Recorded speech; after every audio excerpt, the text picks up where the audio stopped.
সন্ধ্যাবেলা প্রচণ্ড অনেক খিদে পেয়ে গেছে, তাই হঠাৎ করে বেরিয়ে পড়লাম বাইরের উদ্দেশ্যে। আমার একদম কেটিএমটা নিয়ে বাইরে বেরিয়ে চলে গেলাম। তো এদিকে সোজা রাস্তা নিয়ে চলে এলাম নাঙ্গলবাড়ির সাইডে। তো এখানে আসার পরে গ্রিন চিলিতে চলে এলাম। যদিও গ্রিন চিলিতে আগে অনেকবার খাওয়া নিয়েছি, যদিও সেরকম করে ভিডিও করা হয়নি। তো আজকেই আমার জন্য চাউমিন, কাকিমাদের জন্য চাউমিন আর মোমো এইসব নিয়ে বেরিয়ে পড়লো।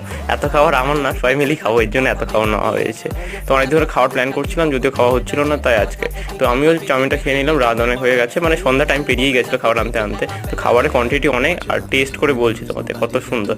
সত্যি আমি এর জন্য ওই দোকান থেকে বারবার চাউমিন নিয়ে আসি, এতটা সুন্দর আমার ভালো লাগে জন্য, খুবই সুন্দর। তো খাওয়া কমপ্লিট হয়ে গেছে, এবার কোল্ড ড্রিঙ্কস না খেলে হয় না, যতই হোক মানে এইসব খাওয়ার পর একটা কোল্ড ড্রিঙ্কস খাওয়ার পর একদম মজাটাই আলাদা। তো এর জন্য নিয়ে নিলাম একটা মাউন্টেন ডিউক, ঠিক আছে। তো এটা পুরো দমে মেরেছিলাম, খুবই ভালো লাগছে। খাওয়া দাওয়ার পর একদম পেট ভরে গেছে চাউমিন, আর এটা খাওয়ার পর মনে হয় না রাতে আর খাওয়ার সেরকম খেতে পারবো। তো রাত অনেক হয়ে গেছে, এদিকে হঠাৎ করে বৃষ্টি নেমে গেছে। তো এদিকে দেখতে পাচ্ছ বাইরের ওয়েদার প্রচণ্ড মানে বৃষ্টি, আর এদিকে কারেন্ট তখনও ছিল, খালি ভয় ভয় আছে যে কারেন্ট না চলে যায়। তো এই ভিডিওটাই পর্যন্তই।